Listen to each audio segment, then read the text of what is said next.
বৌমা, আজকে রাতের খাবারটা দিলে না? ও, আপনার কথা তো ভুলেই গেছি। আমরা সবাই বাইরে খেয়ে চলে এসেছি, তাই আজকে আর রান্না করা হয়নি। তারপর বৌমা কৌটো থেকে দুটো বিস্কুট বের করে বলে, এই নিন, এইটা খেয়ে শুয়ে পড়ুন। সীমা দেবী তখন বলেন, রাতে এই দুটো বিস্কুট খাবো বৌমা? আর কিছু নেই? আমার তো খুব খিদে পেয়েছে।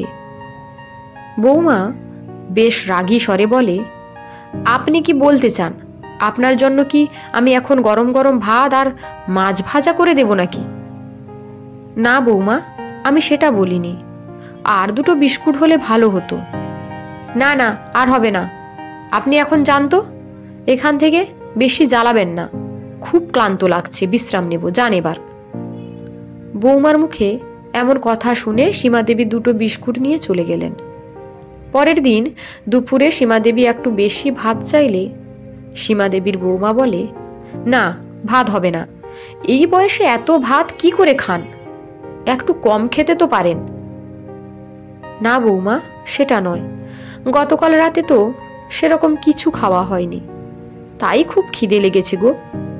দাও না বৌমা দুটো ভাত। বৌমা খানিকটা রেগে রেগে এক মুঠো ভাত সীমাদেবীর পাতে দিয়ে যায়, আর ভাব এমন করছে যেন তার সর্বস্ব চলে গেল।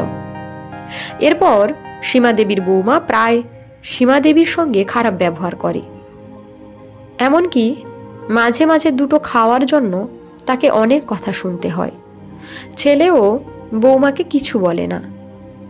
এরপর একদিন সীমাদেবী তার ছেলে বৌমাকে ডেকে বললেন, তোমাদের আমাকে দেখাশোনা করতে, আমাকে খাবার দিতে প্রচুর কষ্ট হচ্ছে, বুঝতে পেরেছি। তাই ভাবছি আমার যা বিষয় সম্পত্তি আছে আমি সব বৃদ্ধাশ্রমে দান করে দেব, এবং আমি নিজেই বৃদ্ধাশ্রমে চলে যাব। মায়ের মুখে এমন কথা শুনে ছেলে বৌমা যেন হতবাক হয়ে গেল। ছেলেকেও দেখলাম বৌমার ওপর চোখ রাঙাতে লাগলো। তুমি মাকে একটু ভালো করে দেখাশোনা করতে পারো না? এবার থেকে বলে দিচ্ছি, মায়ের খেয়াল রাখবে। মায়ের যেন কোনো কষ্ট না হয়। ছেলে তখন মাকে বলে, মা, তুমি আর 1 মাস আমাদের সঙ্গে থাকো। যদি দেখো তোমার সঙ্গে খারাপ ব্যবহার হচ্ছে, তাহলে তোমার যা ইচ্ছে তুমি করো।